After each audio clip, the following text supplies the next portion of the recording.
boa noite. Até que ponto os emagrecedores ajudam na redução de peso?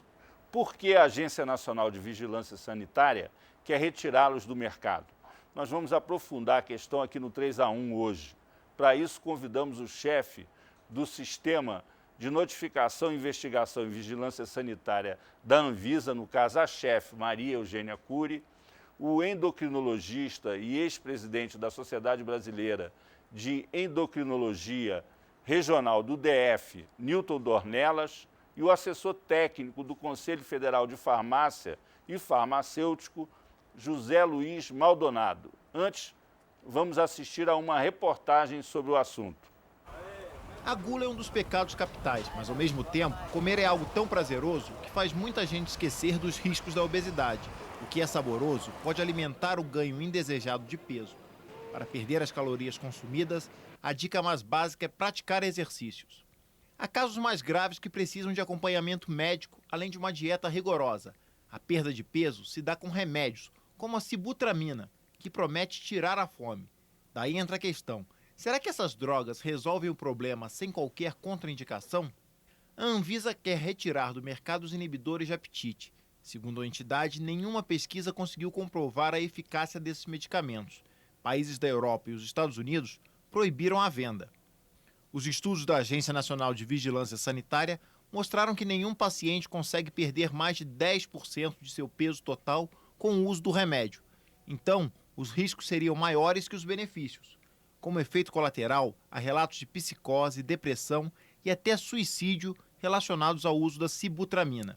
2 comissões do Senado estão estudando a proposta da Anvisa. Por enquanto, ainda é possível comprar inibidores nas drogarias e farmácias de manipulação com receita médica. Muitos doentes dependem da sibutramina para controlar o apetite e o peso. E, segundo os profissionais da área, a solução não é suspender a venda, mas sim punir os médicos que a prescrevem exageradamente. Doutora Maria Eugênia, por que essa decisão de restringir, praticamente proibir o uso de emagrecedores?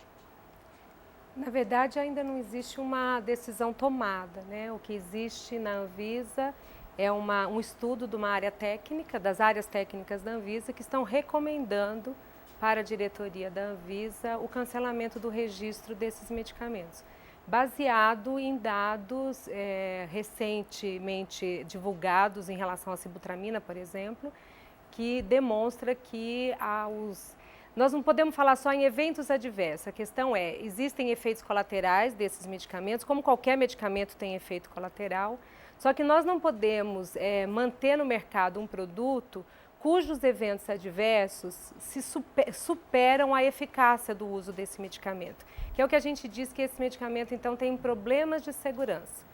A segurança do medicamento não está estabelecida de forma a ser uma garantia para a população. Então, o uso dele, usando o medicamento, faz mais mal do que não usar o medicamento. Seria mais ou menos isso que a nota técnica da Anvisa e o estudo da área técnica da Anvisa tem demonstrado. Isso significa, então, que cientificamente está comprovado que o medicamento é prejudicial? Seria isso. O medicamento ele traz muitos prejuízos, né, com os benefícios, poucos benefícios frente a esses prejuízos. E a tendência, então, da Anvisa, por causa disso, é proibir, restringir? Então, enfim. Na verdade, existem várias alternativas que nós podemos fazer para que o medicamento possa ser utilizado com maior segurança. Existe uma forma que poderia ser a restrição de uso. O problema da restrição de uso em relação a esses medicamentos é que nós estamos falando de um medicamento que as pesquisas recentemente divulgadas têm demonstrado que ele é um medicamento que, na verdade, a utilização dele, quando ele é utilizado para a indicação para a qual ele existe, mesmo bem prescrito, ele traz riscos. O risco dele não é pelo um erro na forma de prescrever, mas o risco dele são pacientes que são obesos. Os pacientes obesos para qual ele está indicado são pacientes que têm comorbidade. Significa o quê? Que são pacientes que têm uma complexidade, uma doença complexa, que têm outras doenças associadas. cujos riscos de desenvolvimento de problemas cardiovasculares está aumentado pela própria obesidade. E o que os estudos demonstram é que o uso do medicamento pode aumentar ainda mais esse risco. Então, esta é a grande questão. Não são só os eventos adversos que podem, ou alguns efeitos colaterais que podem ser controlados. Doutor Newton, há uma série de críticas dos endocrinologistas com relação a essa decisão, que seria uma decisão, inclusive, invasiva do ponto de vista da atribuição médica de lidar com isso, né? Porque, a rigor, quer dizer, todo medicamento tomado sem orientação, ele pode ser prejudicial à saúde. Como é que vocês estão vendo essa questão? A primeira coisa, boa notícia que a gente tem ouvido desde a audiência pública realizada em fevereiro na Anvisa, que para nós é uma boa notícia, é saber que não tem uma decisão tomada. Isso é uma coisa fundamental. Porque nós, da Sociedade Brasileira de Endocrinologia, nós entendemos que houve, digamos, problemas de interpretação nesses últimos estudos que foram relacionados, né, que foram citados aqui pela doutora Maria Eugênia. Então, para nós, a sibutramina é uma droga segura quando bem indicada, que traz benefícios e esses benefícios são maiores do que os riscos que foram citados, por exemplo, nesses trabalhos mais recentes. Que problema de interpretação é esse que você aponta? O grande problema chama-se extrapolação de dados para a população como um todo. Quando a gente fala, e aí nós nos preocupamos muito com a questão da restrição por completo, é que nós temos que ter em mente sempre que a obesidade é um grande problema de saúde pública no mundo inteiro. Aqui no Brasil se fala em 100 milhões com sobrepeso ou obesidade, mas pelo menos 20 milhões definidamente comprovados como obesos. E aí nós temos dois grandes problemas. O primeiro deles é, quando a Anvisa divulga publicamente, né, torna público que há uma prescrição excessiva, nós já começamos a não concordar nesse ponto, porque com todos os dados publicados pela Anvisa, do controle que foram feitos, né, das quantidades consumidas no país, nós atingimos 4 a 6 milhões de obesos tratando por um único mês. E nós temos 20 milhões de obesos. Então nós não temos, aí já começa a dizer que não é uma coisa tão excessiva. Com relação à segurança em si, o que eu estava falando da questão da extrapolação de dados, é que esses trabalhos que mostraram o maior risco da sibutramina foram aqueles pacientes que sabidamente já eram contraindicados para a utilização da sibutramina, né? Então, a gente sabe que, por exemplo, o paciente obeso já é conhecido de longa data, que é um paciente de maior risco para mortalidade.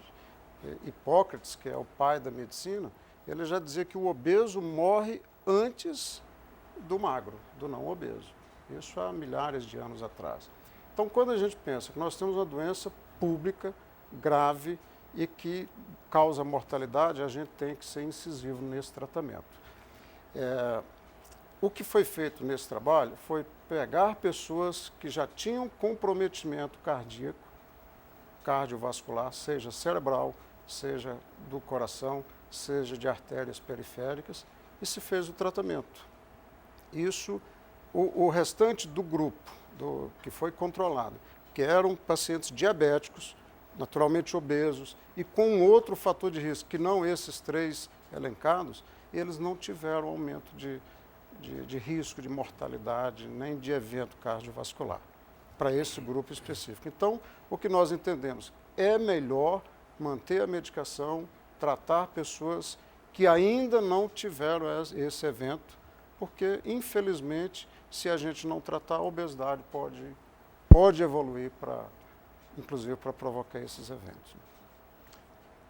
Doutor José Luiz, você concorda com essa interpretação de que é melhor manter esses medicamentos acessíveis, principalmente por causa da situação dos obesos, ou avalia que deve haver uma política mais dura com relação ao uso desses medicamentos? Institucionalmente, o Conselho Federal de Farmácia, ele entende de que deve se considerar o direito do consumidor. deve se considerar o direito dos 20 milhões de obesos a ter medicamento para esse tratamento. Embora existam indicativos de estudos comprovando que não existe, que a diferença entre o que é bom e o que é ruim do medicamento, embora exista isso, eu acho que é uma decisão do profissional que prescreve e do paciente em aceitar esse risco. A nossa proposta também é de oferecer alternativas. Se no Brasil nós temos 5 medicamentos para tratamento de obesidade, nós temos no mundo outros medicamentos que podem muito bem serem recomendados para serem utilizados no Brasil. Existe uma geração, vamos dizer assim, de medicamentos mais moderna, assim, que possa evitar certos efeitos colaterais, como taquicardia, coisas desse tipo? Existem medicamentos usados em outras partes do mundo, como muito bem se fala, medicamentos utilizados, medicamentos onde a sibutramina foi proibida. Existem outras alternativas que os americanos, por exemplo, utilizam, que muito bem o governo pode utilizar mecanismos para garantir alternativas para esse nosso obeso no Brasil. Doutora Maria Eugênia, essa que é a questão, que de fundo vamos dizer assim, um conflito de gerações de medicamentos.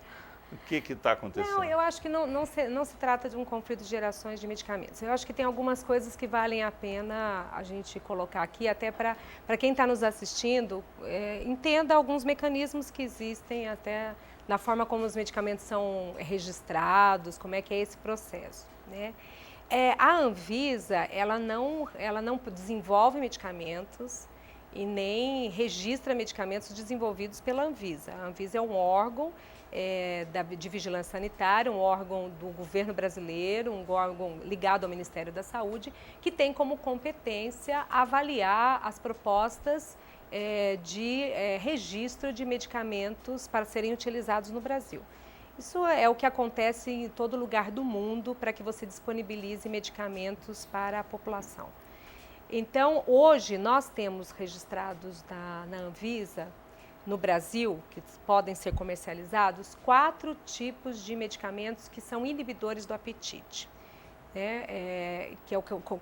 Que tem mecanismo de ação, esses medicamentos, todos eles agem pelo um mecanismo no sistema nervoso central, portanto, eles têm um mecanismo de ação que modulam algumas substâncias químicas que acontecem no cérebro, que podem desenvolver como se eu estivesse inibindo o apetite, quer dizer, eu já me sinto sem fome ou com uma maior saciedade, então com menos vontade de comer, né? Então, seria mais ou menos esta a lógica. Esses medicamentos, desses 4 medicamentos, tem 3 deles que são inibidores de apetite, que já tem registro no Brasil há muitos anos. Inclusive, um deles já está registrado no Brasil há mais de 40 anos, né? Que são os medicamentos que a gente fala que é o Femproporex, Anfepramona e Mazindol, né? São 3 tipos de medicamentos que já estão registrados há mais tempo. Esses medicamentos, quando foram registrados no Brasil, eles foram registrados numa época onde a própria exigência para o registro de medicamentos era muito diferente das exigências que existem hoje, porque a ciência evoluiu, né? A ciência e a própria nível de percepção de segurança também evoluiu no mundo e isso faz parte desse processo de registro. A sibutramina, que é o 4º medicamento, ele é um medicamento mais recente, considerado praticamente um medicamento novo dessa geração de inibidores de apetite em nível mundial. Embora ele já tenha mais do que 10 ou 15 anos de mercado, né, no mundo inteiro.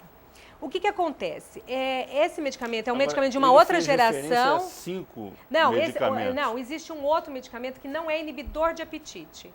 É um outro medicamento, que é o Orlistat, ele tem um mecanismo de ação diferente. Ele tem uma ação local.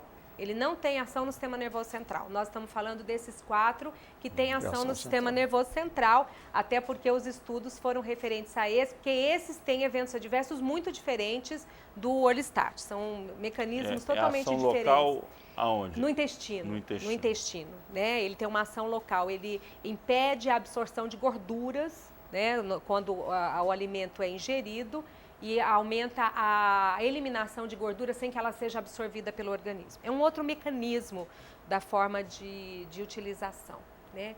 Então, a sibutramina, que é um medicamento um pouco mais recente nessa história, são os medicamentos que foram desenvolvidos até hoje pela própria indústria farmacêutica e que foram pedidos registro no mundo inteiro.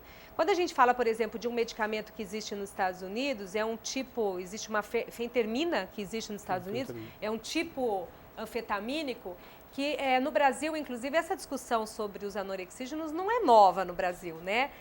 A Anvisa, antes de ser Anvisa, quando ainda era uma Secretaria de Vigilância Sanitária dentro do Ministério da Saúde, que esse debate já vem sendo colocado. A discussão sobre a falta de segurança desses medicamentos, a gente tem painéis e audiências públicas para discutir esse assunto desde 1993.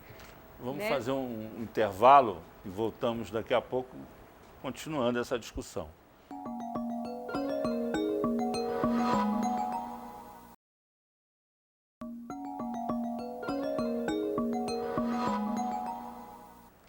Voltamos com o 3-1, que hoje discute a eficácia dos inibidores de apetite. Participam da conversa a chefe do sistema de notificação da Anvisa, Maria Eugênia Cury, o endocrinologista Newton Dornelas e o técnico do Conselho Federal de Farmácia, José Luiz Maldonado. Antes, nós vamos ouvir uma pergunta de telespectador. Os inibidores de apetite causam efeito sanfona? Doutor Newton.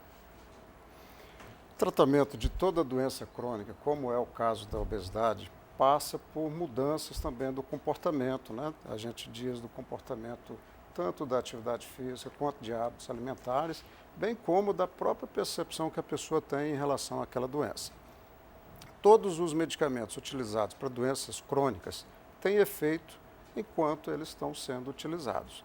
Nós, médicos, não pretendemos nunca tratar a obesidade com o objetivo de cura.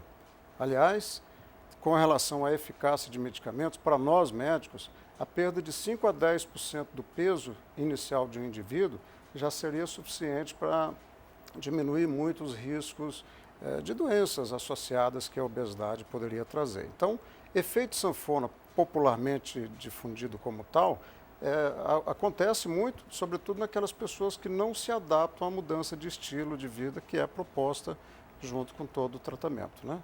Então, não é que o medicamento cause isso daí. Na realidade, isso talvez seja uma das provas inequívocas de que o medicamento funciona enquanto ele está sendo utilizado. Agora, esse medicamento, por exemplo, os inibidores de apetite, eles viciam? O sujeito se torna dependente do medicamento?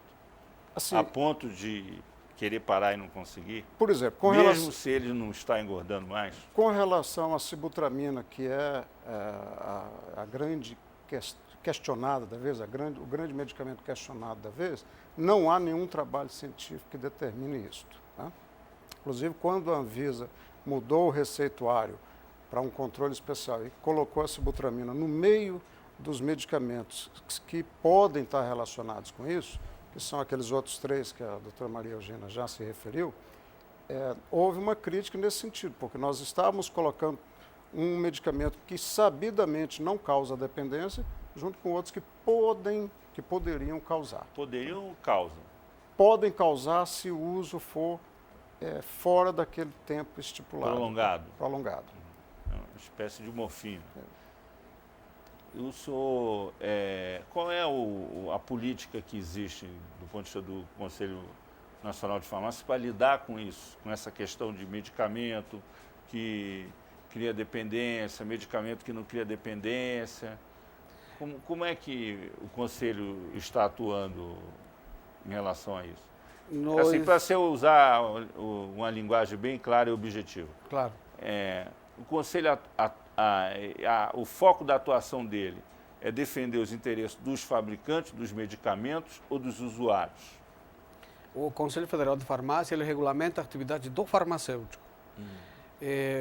Quando o Conselho regulamenta essa atividade, quando fiscaliza o farmacêutico, é para evitar que ele cause dano ao paciente. Consequentemente, nós estamos muito interessados nos direitos do paciente. Conselho Federal de Farmácia, como os outros conselhos, regulamenta a atividade do profissional, não do comércio farmacêutico. Aproveitando essa essa pergunta, assim, porque claro, existe aí milhões em jogo, né, nessa discussão sobre o uso de tal medicamento, pode, o outro não pode. É uma questão de mercado, sem dúvida nenhuma. No entanto, como nós fiscalizamos a atividade do profissional, nós estamos interessados na salvaguarda da atividade profissional e o direito do paciente a ter o medicamento. Então, nós já sugerimos à Anvisa, na primeira audiência pública, de que se o problema é controlar o medicamento, monitorar esse medicamento, nós somos da ideia de fazer mais rígido esse controle. Por exemplo, solicitando o CID para cada receita que o prescritor vai dar para o paciente. Seria um tipo de controlar mais dentro do Sistema Nacional de Gerenciamento de Produtos Controlados. Medicamentos de uso, que o uso prolongado pode gerar dependência, seria uma forma de evitar que isso aconteça ou exercer uma certa fiscalização com relação à atuação dos próprios médicos ao recomendar esses medicamentos. O que isso pode trazer de benefício do ponto de vista da relação médico-paciente é que existiria um pouco mais de restrição e um pouco mais de responsabilidade em cima do paciente que ele está na frente dele, e isso propiciaria a Anvisa ter mais controle sobre o mercado desse tipo de medicamento. Fala, doutora. Não, veja bem, olha, eu acho que é interessante a gente ver aqui e esclarecer para as pessoas, porque existe até uma certa contradição aqui que é interessante a gente avaliar. Veja bem, a Anvisa não é papel dela regulamentar ou controlar o exercício profissional. Para isso existe o Conselho Federal de Farmácia e para isso existe na questão dos médicos o Conselho Federal de Medicina, né? A Anvisa, ela tem uma responsabilidade importante com a sociedade, que aí sim cabe a ela, Anvisa, e é nessa responsabilidade que nós temos tido a preocupação de avaliar a questão desses medicamentos. A responsabilidade a Anvisa é responsável tanto por registrar um medicamento, quando ela registra e diz o seguinte para a população e para os médicos e para os farmacêuticos, para os profissionais de saúde. Este medicamento está registrado e ele tem um perfil de segurança.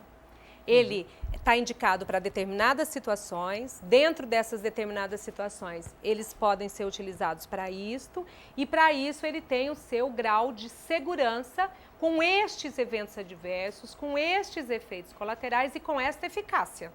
Então está tudo definido.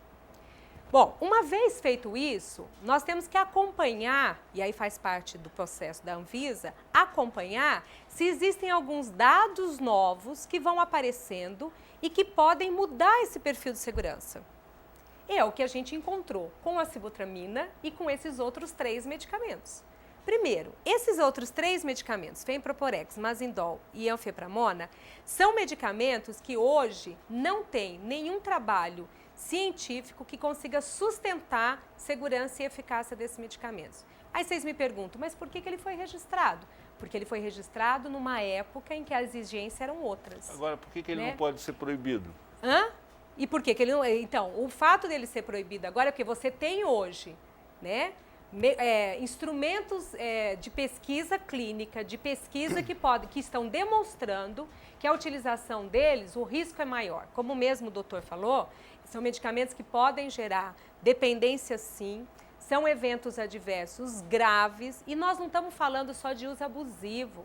Quando a gente diz que houve um número X de prescrições de medicamentos, ninguém avaliou que ela é excessiva ou deixa de ser excessiva o número de receitas. Todas elas foram feitas com prescrição médica. Nenhuma desses consumos foi feito fora do ambiente de uma prescrição. Então, o controle existe, eles são controlados. São medicamentos que só podem ser adquiridos com uma receita médica sob prescrição. A farmácia só pode vender com a retenção da receita desses medicamentos. Então, cabe Eles são todos medicamentos que já estão sob controle. O que nós estamos discutindo é que estes medicamentos, pelo mecanismo de ação que eles têm, da forma como eles agem, tanto esses 3 medicamentos quanto a sibutramina, os trabalhos científicos hoje têm demonstrado que, mesmo quando ele tem essa perda de peso, que pode estar entre de 5% a 10%, mesmo quando ele tem, os eventos adversos a qual aquele paciente, para se submeter a essa perda de peso de 5% a 10% do seu peso corporal, o risco é muito elevado, mesmo quando ele está bem controladinho. Quando você pega pacientes que são obesos, e os trabalhos científicos demonstraram que, tem um dos trabalhos, que é o estudo SCOUT, que foi feito com esses pacientes cujo medicamento era contraindicado. Pacientes já com problemas cardiovasculares instalados, com problemas instalados. Só que existem outros dados também, outros estudos, que foram feitos em população que não tinham essas situações instaladas, mas que a obesidade, por si só, como a gente sabe, é uma doença crônica, complexa, e o paciente tem um maior risco, como foi dito aqui, a mortalidade de um paciente obeso é maior do que a mortalidade de um paciente magro, porque eles já estão submetidos a riscos cardio- e cerebrovasculares importantes. Eu acho que o Dr. Newton Dornelas tem alguma coisa a falar sobre isso. Eu volto naquela tecla, não é que haja um descompasso entre nós e o pensamento do Conselho Regional de Farmácia, né? Na realidade, o que a gente entende é assim, quando se fala em controle, e isso é fundamental, a gente tem que saber o que é realmente o controle almejado. Quando eu disse que não há uma pressão excessiva, não é analisar se houve ou se não houve, né?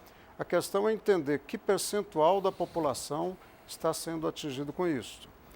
Segundo, entender que esses medicamentos que foram aprovados lá no passado, eles tiveram, infelizmente isso é um fato, assim como não há trabalhos que digam, olha, existe uma segurança para se usar durante 2, 3, 4, 5 anos, também não há trabalhos dizendo assim, não se pode usar por esse período ou por tal. Por quê? Porque não há mais interesse, quando o Dr. Maldonado falou a respeito de mercado, nesse ponto eu discordo. Eu acho que a briga aqui não é uma briga de mercado no sentido financeiro. Não é essa a questão, né?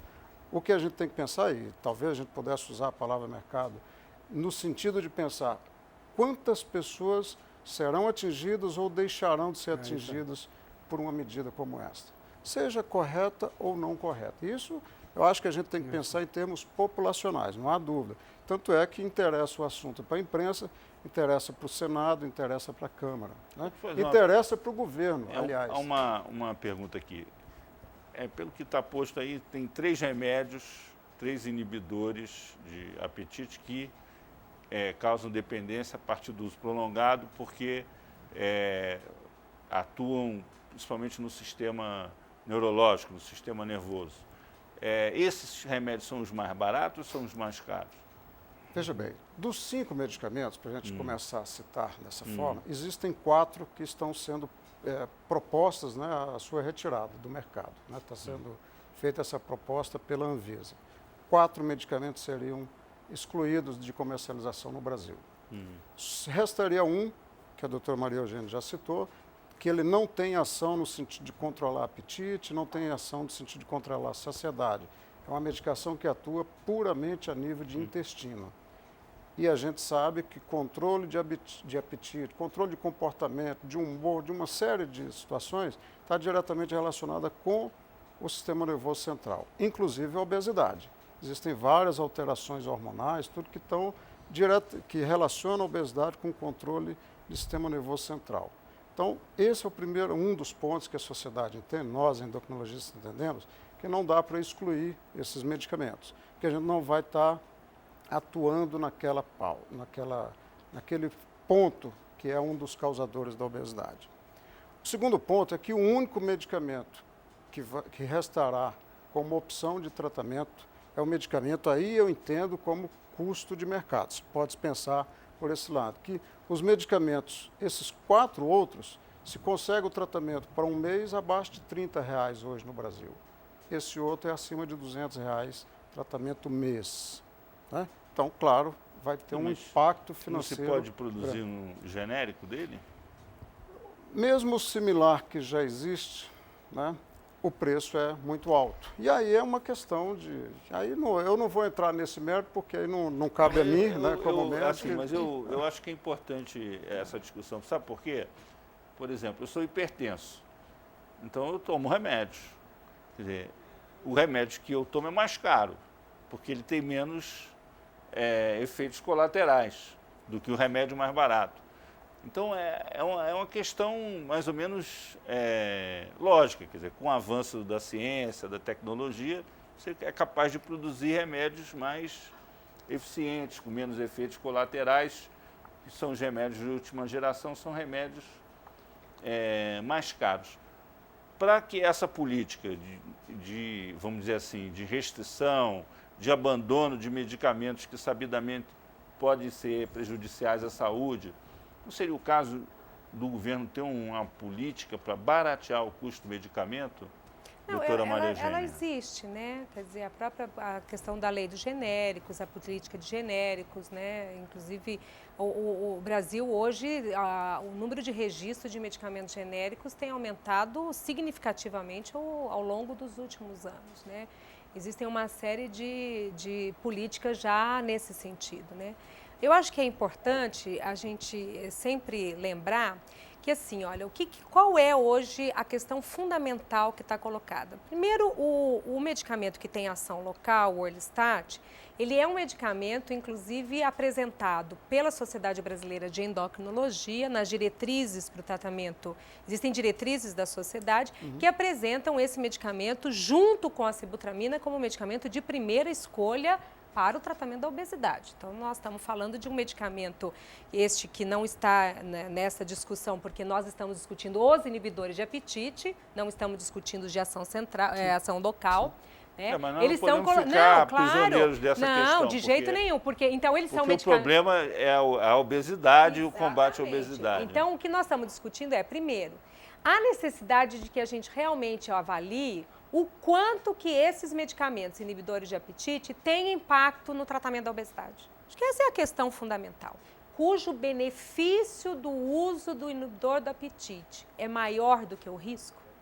Se a gente identificar e chegar à conclusão que esta parcela da população de obesos que pode se beneficiar existe, então a gente imagina, então nós precisaríamos, esse medicamento precisaria estar restrito ao uso desta população. O que nós estamos dizendo é que hoje, pelos dados que nós temos levantado pela Anvisa, pelos estudos que nós avaliamos, não existe uma parcela da população cujo benefício seja maior do que o risco. Como é que eu posso permitir que uma população fique sujeita à utilização de um medicamento que, quando a utilização dele pode levá-lo a ter um problema ou acelerar um acidente cardiovascular maior do que a própria obesidade que ele tenha? Essa que é a questão que está sendo colocada e que a gente precisa realmente tirar essa dúvida, e se essa dúvida for sanada, nós temos que manter ou não o medicamento com segurança. Nós vamos fazer mais um intervalo e voltamos daqui a pouco discutindo os emagrecedores. A gente volta já já.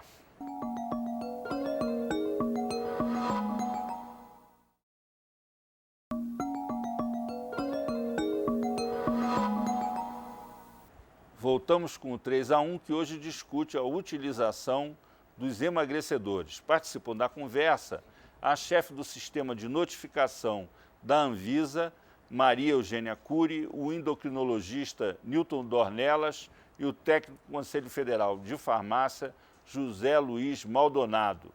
Antes, no início desse terceiro e último bloco, nós vamos ouvir mais uma pergunta de telespectador. Eu queria saber quais são as consequências do uso da ração humana. É que há uma discussão com relação à utilização da ração humana pelas pessoas, a venda de ração humana. Ela está associada também a programas de emagrecimento. Não se sabe direito qual é a composição de muitos desses produtos. O que está sendo feito com relação a isso? doutora Maria? A ração humana não é considerada medicamento, né? A ração humana são tipos de alimentos, né? Inclusive, a Anvisa ela tem uma área técnica específica para a regulamentação dessa questão de alimentos. Ela não tem ação como medicamento, não é considerada um medicamento, né? Então, ela está sendo avaliada e essas avaliações todas têm uma perspectiva da questão como a área de alimento, né? Que seria um tipo de... a proposta, que, se não me engano, da ração humana é que ela possa ser utilizada nesse mecanismo aí de fazer de uma alimentação, né? Então, eu acho que talvez fosse importante a gente emendar essa discussão, que assim, qualquer uso de inibidor de apetite, ele só é indicado em situações onde o paciente também está submetido a uma mudança do estilo de vida. Não existe tratamento com inibidor de apetite que consiga desenvolver a sua efetividade se não for associada, quer dizer, na verdade, o procedimento para um obeso na verdade, a diminuição de peso baseada em aumento da atividade física adequada para ele, para o tipo de obesidade dele, para uma mudança de alimentação que possa garantir uma alimentação mais saudável. E aí o medicamento ele é utilizado como um adjuvante para a diminuição de peso. Nós não estamos falando de algo, a gente diz o medicamento para a inibição de obesidade, ele não é um medicamento que possa ser utilizado de forma crônica, né? Ele não é um medicamento, ele tem um tempo para ser utilizado, inclusive os trabalhos demonstram que quanto maior este tempo, menor é a efetividade dele, a redução de peso vai diminuindo com o passar do tempo, a possibilidade de redução de peso diminui e o aumento da possibilidade de eventos adversos aumenta também quando eles são usados a longo prazo, esses medicamentos. Doutor Nilton. Bom, eu concordo com isso aí, eu acho que a questão da ração humana ela não está ainda bem definida cientificamente, deve ser acompanhada até pela... Por exemplo, assim, só para dar um exemplo, se constatou já que durante décadas a indústria de cigarros, né, utilizou inibidor de apetite na fabricação dos cigarros para, vamos dizer assim, não só para associar o tabagismo ao emagrecimento. E tem gente que até hoje pensa assim, né? Engordei porque parei de fumar.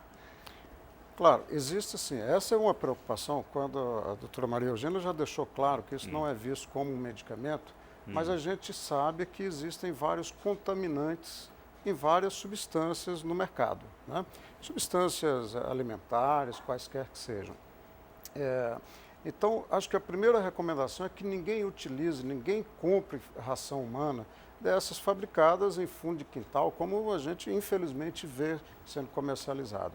Eu acho que precisa ser, sem dúvida, um acompanhamento feito pela nutricionista, né? E, se for o caso de usar medicamento adicional para...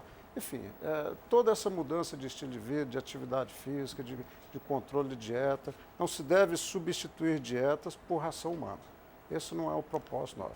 A doutora Maria Eugênia, se eu puder concluir, quando ela fez uma citação das diretrizes da Sociedade Brasileira de Endocrinologia, nós temos uma diretriz que foi atualizada, e esse é um programa da Associação Médica Brasileira, foi atualizado já em outubro de 2010, quer dizer, portanto, após todos esses estudos relacionados aqui, inclusive o SCOUT que foi relacionado, e quando ela citou que nós preconizamos o uso dos dois medicamentos, tanto o Orlistat quanto a sibutramina como drogas de primeira escolha, a gente tem que ponderar todos esses fatores, né? Fator custo, fator individualidade do paciente, isso é inerente ao ato médico. Claro, né? claro. E quando a gente fala do aspecto de caso seja implementada essa questão de só se deixar um medicamento, precisa deixar claro, e lá nas nossas diretrizes também, que esse medicamento que restará, ele também tem contraindicações por interferência com medicamentos. E eu vou citar dois que estão lá bem explicitados na nossa diretriz, que estão relacionados com doenças arteriais periféricas. Por exemplo, se a pessoa está usando um sistema de anticoagulação, está contraindicado esse uso de medicamento, como está contraindicado a sibutramina. Tá? Se a pessoa tem uma arritmia cardíaca também, que usa um determinado medicamento, também estaria contraindicado. Então, o nosso grande questionamento é, por que não avaliar com muito mais clareza e não pegar apenas um trabalho, eu sei que não é apenas um trabalho que foi citado, e eu espero que amanhã nesse painel, né, esse painel que ocorrerá aqui dia 14 de junho, que a gente tenha a oportunidade de clarear bem essas coisas. Maldonado, como é que fica essa questão? Por exemplo, hoje é comum a gente ver lojas comercializando produtos alimentares, ração humana, que não são, e inclusive medicamentos e que não são farmácias. Existe algum mecanismo de controle sobre isso, sobre a venda desses produtos, os profissionais que estão, em geral a gente olha no balcão e tal, o pessoal ligado mais à área de educação física do que à área de farmácia. Isso é uma zona aí de sombra aí entre É o seguinte, a nutrição e a farmácia?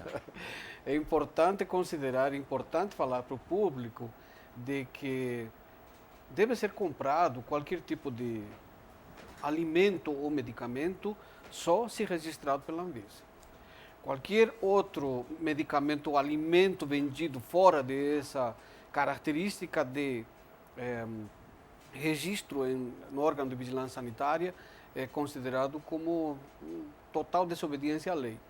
Então, uma recomendação para todo mundo é que quando chegue na farmácia e compre medicamento, qualquer um que seja, procure pelo farmacêutico, porque ele pode, com certeza, ajudar o paciente.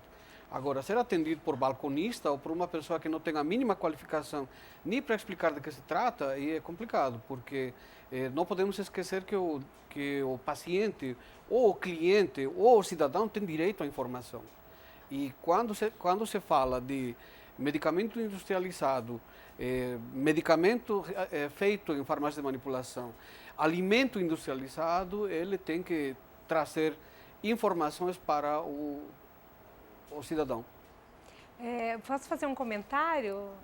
Pode? Pode sim, Você vai fazer alguma pergunta? Não, é interessante a população compreender isso, né? O peso que tem um registro na Anvisa, né? Quando aqui é colocado, olha, não vamos consumir alimento nem medicamento que não esteja registrado na Anvisa. Isso demonstra a responsabilidade que tem a Anvisa quando ela faz um registro. Ela tem uma responsabilidade técnica muito grande de colocar à disposição das pessoas os medicamentos que, embora todos eles tenham contraindicação e tenham eventos adversos, nunca questionamos isso, também a responsabilidade da Anvisa em manter registrado os medicamentos cujo perfil de segurança está mais favorável do que desfavorável. Nós temos mais uma pergunta de telespectador. Como garantir a segurança desses medicamentos na farmácia de manipulação? Doutora Maria Eugênia, e as farmácias de manipulação? Como controlar as farmácias de manipulação? As farmácias de manipulação existem controladas, né? Todas as farmácias no Brasil elas têm registro, são registradas. Tudo que tiver fora de registro, que não tem autorização de funcionamento, é um problema de polícia, é ilegal. É isso que nós dizemos. Então, as farmácias de manipulação são farmácias que são legítimas, elas têm autorização na Anvisa, as que têm, da mesma forma que drogaria, farmácia de manipulação, todas elas precisam de uma autorização de funcionamento, né? Elas estão aí, tem que ter farmacêutico, tem que cumprir toda a legislação sanitária.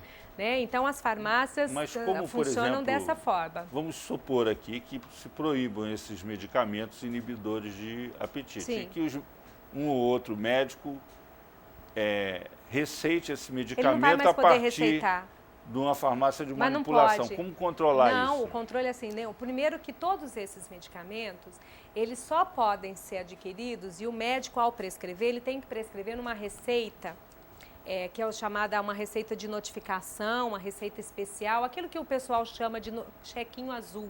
B2. Que é um tipo, que a B2 é que a população acaba conhecendo como o chequinho azul que acompanha uma receita. Então, primeiro que o médico, se esses medicamentos deixarem de ser produzidos e forem proibidas a sua utilização no Brasil, os médicos e todas as entidades médicas, com a responsabilidade que têm, não poderão mais prescrever, né? Então, a gente pode divergir dessa situação, mas uma vez tomada uma decisão, vamos supor que a tomada de decisão seja pela proibição. Nenhum médico, um médico que fizer essa prescrição pode ser denunciado e deve ser denunciado ao Conselho de Medicina, né, para sofrer suas sanções.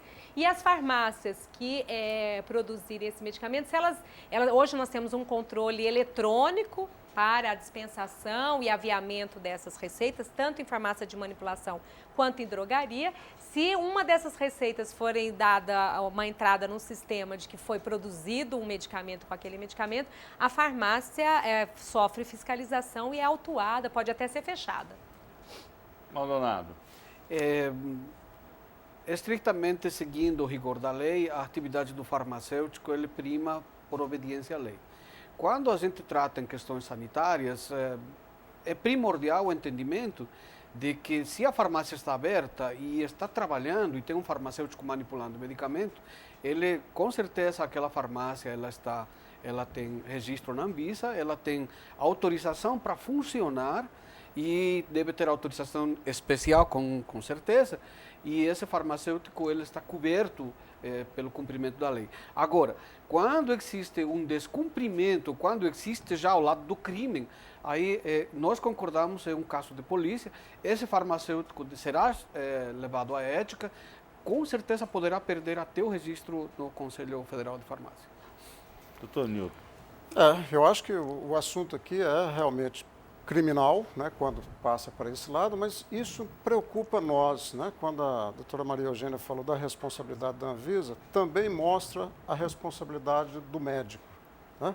Hoje eu recebo um desses check-in, eu só posso prescrever uma medicação de controle especial porque eu me dirijo à seção local, à vigilância, né, sanitária local e tenho uma concessão dessa autorização. Então eu posso prescrever. Por mais que se tenha controle posterior, por mais que nenhum médico prescreva, que nenhum farmacêutico faça, o risco do mercado paralelo vai existir, como existe para as outras drogas ilícitas. Então, assim, a gente precisa ter esse cuidado também, precisa ter esse temor. Eu tenho esse temor de que o mercado paralelo possa... Se proibir, por exemplo, esses 3 produtos que comprovadamente... atuam, são 3 ou 4? 4. 4 que atuam no sistema nervoso, que o que vai ter é um mercado paralelo vendendo esses produtos. Não posso dizer que vai ter, mas eu tenho esse temor. Eu acho que todos nós temos esse temor de que possa existir isso, né? E aí, aquilo que hoje é um controle do Estado, a Anvisa representa o Estado nesse caso, passa a ser um controle para a Polícia Federal. Nós não estamos falando aqui de um produto, existem vários outros produtos utilizados como medicamento no Brasil, que existe um mercado paralelo para eles, porque são medicamentos que podem levar, eles têm o que a gente chama de, eles podem ser utilizados de forma recreacional, que é o que se chama. É uma utilização dele como uma droga, né? Vários medicamentos, tanto que esses medicamentos, todos eles estão sob um controle para que toda a utilização dele, você consegue rastrear quem utiliza, desde quem produz, quem distribui o medicamento, quem compra o medicamento, quem utiliza e o médico que prescreve o medicamento. Então, você tem uma cadeia. Por quê? Porque são medicamentos que, embora eles tenham essa característica, eles têm uma eficácia importante. Eles são importantes para a prática médica, eles são importantes estarem disponíveis para que a população se beneficie do uso deles. Então, nós não estamos aqui falando de uma situação onde a Anvisa ou o Sistema de Vigilância Sanitária não saiba como desenvolver um controle para medicamentos que tenham esse risco. Absolutamente. Agora, porque os controles, nós estamos falando de um medicamento... Agora, há uma certa, assim, uma falta de padrão com relação a isso. Vou dar um exemplo aqui, um exemplo trivial, tá? Por exemplo, Tilenol DC. Sim. Se você for a uma farmácia no centro do Rio de Janeiro, sem receita médica, você não consegue comprar. Se você for a um subúrbio do Rio de Janeiro, talvez você consiga comprar. Aqui em Brasília, em qualquer farmácia você consegue comprar. Que tipo de restrição? Por que essa restrição ao uso do Tilenol DC? Por que ela vale nos lugares e em outros não vale? Não, ela vale em todos Em os todo o território lugares. nacional. A norma é nacional, vale para todos. Quem descumpre a norma está infringindo uma norma sanitária e, dependendo da situação, está quem prescrever, ou prescrever não, porque aí é uma... quem vender qualquer medicamento que seja baseado nesse controle sanitário, vamos supor um medicamento que é da lista dos medicamentos que são psicotrópicos, que tem essa característica de poder. Quem vender isso sem receita está infringindo um código sanitário, está infringindo uma norma sanitária e infringindo o Código Penal, porque isso caracteriza tráfico de droga. Controle. Sim, o controle existe. Onde que está o controle? Todas as farmácias e drogarias deste país estão submetidas à fiscalização da vigilância sanitária. E elas são fiscalizadas pela vigilância sanitária. Por que eu estou perguntando isso? Porque Sim. você como fala, consumidor... doutora, como se estabeleceu a norma, tudo vai funcionar do jeito que está estabelecido. Que não. Não é bem assim que funciona. Lógico que não. Por quê? Essa Porque questão que ele levantou, de você ter um comércio então, paralelo... como é que a gente faz isso? Então, como é que a gente faz? Primeiro, todos nós temos responsabilidade. Eu dou um exemplo aqui que é fácil constatar. Então, eu vou Pode dizer sair do programa, passar na farmácia da esquina. Então, deixa eu dizer, olha, primeira coisa, a população tem que entender, assim, que exigência de prescrição por profissional habilitado, prescrição médica ou de um odontólogo, se for o caso, prescrição. A exigência para que tenha prescrição no uso de medicamento é uma segurança da população. Isso é para a população se sentir segura. Por quê? Porque medicamento, quando utilizado por uma automedicação sem uma orientação correta, ele pode trazer muitos riscos para a população. Essa é a primeira coisa. Quando alguma farmácia vem de fora disso, primeiro que a fiscalização ela existe, todos estão submetidos a uma fiscalização. Então é assim, é proibido roubar? É proibido roubar. Quem rouba está usurpando uma proibição. Como é que a gente faz isso? A gente denuncia quem roubou, né? Porque não tem, o policial não anda do meu lado o tempo inteiro para poder fiscalizar. Então é assim, isso faz parte do processo. A população tem que denunciar, tem que ajudar o processo da vigilância sanitária em fiscalizar. O médico precisa sempre que ter a responsabilidade de, ao prescrever, orientar o seu paciente. Então, assim, as normas, elas existem para todos e elas devem ser seguidas por todos, sem dúvida nenhuma. Bom, infelizmente o nosso tempo acabou, nós vamos ter que encerrar o programa. Chegamos ao final, agradecendo a presença da chefe do Sistema de Notificação da Anvisa, Maria Eugênia Cury, do endocrinologista Newton Dornelas e do técnico farmacêutico do Conselho Federal de Farmácia, José Luiz Maldonado. Não esqueça, manda suas sugestões para o e-mail 3a1@tvbrasil.org.br. Até a próxima quarta-feira com mais um 3 a 1 aqui na TV Brasil.